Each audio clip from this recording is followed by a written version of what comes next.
and Mr. West begging for his life, and Mr. Salam begging for his child to be excluded and comforted from what was taking place. Not for himself, but for his 3-year-old child.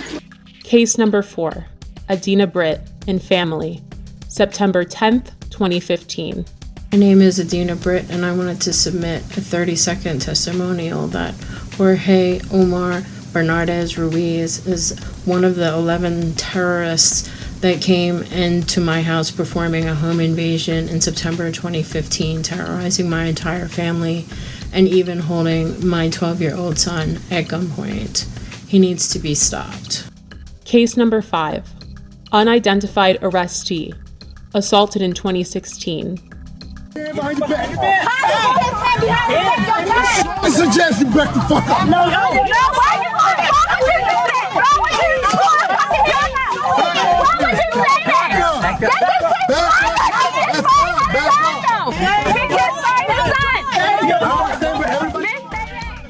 Again, this video did not surface until the summer of 2020. Case 6, Thomas McCullough, May 2016 and February 2017. I heard my front door coming off the hinges like it exploded. Thomas McCullough says it happened twice. In May 2016 and February 2017, Baltimore City police burst through his green front door and raided his Pimlico home. They said, police. They come up, shotguns, guns. He says officers ransacked the place, looking for drugs, money, and weapons. He took pictures of the damage he says they left behind.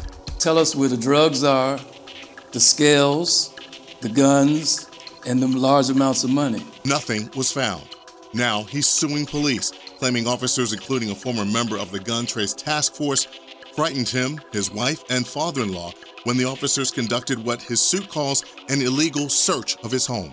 The owner of the house tells 11 News after the second raid, he had to replace the front door. McCullough and his attorney say they want Baltimore police held accountable. There is a colossal breach of trust. And McCullough tells us following both raids, no one was arrested or charged. This all begs the question, when will Baltimore City State's Attorney Marilyn Mosby see the prosecution of Bernardez-Ruiz as warranted? They were the stopping officers in these so-called jump-out cars, unmarked and so forth, that stopped both the West vehicle and the Salam vehicle without probable cause.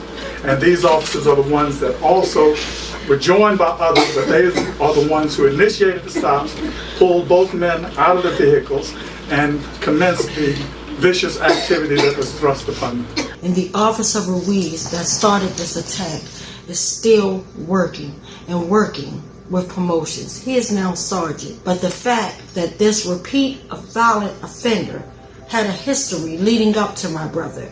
There was Darrell Harris, there was James Green, Joseph Green, Abdul Salam, and my sister Adina and her family. No one family deserves to be brutally murdered or brutalized by this repeat violent offender Ruiz. It is time we take action. The time is now. Baltimore police officer Jorge Brenardez-Ruiz is a repeat violent offender. Based on these accounts, in accordance with the law, we, the West Coalition, call for him to be fired, prosecuted, and incarcerated. We're more than hashtags and body bags. We're more than being 6 feet in the dirt and pictures and buttons on t-shirts. Our lives matter. For the safety of our city, the prevention of further harm, and the justice for these families, we see no other option. And again, I'll say, the time is now.